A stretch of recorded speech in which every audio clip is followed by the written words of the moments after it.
ভাই আমার, বন্ধু আমার, ঈমানের প্রকৃত অর্থ হলো আল্লাহর প্রতি বিশ্বাস রাখতে হবে। আল্লাহ ছাড়া কেউ ইবাদতের প্রকৃত যোগ্য নয়। একমাত্র ইবাদতের যোগ্য হচ্ছে আল্লাহ। আল্লাহর প্রতি আমাদের বিশ্বাস রাখতে হবে। আজ যদি আপনাদেরকে বলি যে আল্লাহর প্রতি আপনার পূর্ণ বিশ্বাস আছে, আল্লাহর প্রতি আমাদের পূর্ণ বিশ্বাস যদি থাকতো তাহলে আল্লাহর বিধান আমরা মেনে চলতাম।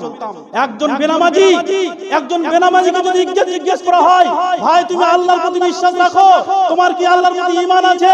বলে হ্যাঁ আমি আল্লাহর প্রতি বিশ্বাস করি। সে কায্যাব, মিথ্যুক।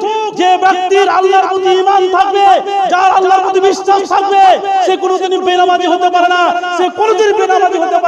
যে আল্লাহর প্রতি যার ঈমান থাকবে, যার আল্লাহর প্রতি বিশ্বাস থাকবে, সেই ব্যক্তি 5 ওয়াক্ত সালাত আদায় করবে, সে নামাজি হবে। বেনামাজি কোন দূরই আল্লাহর প্রতি তার বিশ্বাস নাই বলে সে বেনামাজি হয়ে আছে। আজ আমাদের আল্লাহর প্রতি পূর্ণ বিশ্বাস নয়। আপনার আল্লাহর প্রতি সম্পূর্ণ কি পূর্ণ বিশ্বাস আছে? 20-এর উপর যতটুকু আপনার বিশ্বাস আছে, মনে হচ্ছে আল্লাহর উপর আপনার ততটুকু বিশ্বাস নাই। এখন যদি আপনাদেরকে বলি বিষ খাবেন, আমি বিষ ফ্রিতে বিতরণ করব, ফ্রিতে দেব নিজের টাকা দিয়ে, আপনি খাবেন? আপনি খাবেন না। মৌলভী সাহেব মাথা খারাপ হয়েছে, বিষ কি খাওয়ার জিনিস? বিষ খেলে তো মরবো। এটা আপনার বিশ্বাস আছে যে বিষ খেলে মারা যাব। তাই বিষ যদি আপনাকে কেউ ফ্রিতে দেয় তাহলে আপনি খাবেন না, কারণ বিষের উপর আপনার বিশ্বাস আছে যে বিষ খেলে আমি মারা যাব। কিন্তু আল্লাহর উপর আপনার ততটুকু বিশ্বাস নাই।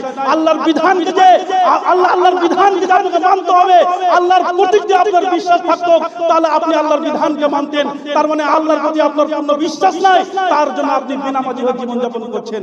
আল্লাহর প্রতি যদি আপনার পূর্ণ বিশ্বাস থাকতো তাহলে আপনি সুদ ঘুষ খেতেন না। আল্লাহর প্রতি যদি আপনার পূর্ণ বিশ্বাস থাকতো তাহলে আপনি নিষিদ্ধ পান করতেন না। আল্লাহর প্রতি পূর্ণ ঈমান নাই, তার জন্য আপনি নিষিদ্ধ পান করছেন। আপনি আল্লাহর প্রতি আপনার পূর্ণ বিশ্বাস নাই, তার জন্য আপনি সুদ ঘুষ আপনি খাচ্ছেন। বন্ধু আমার, ভাই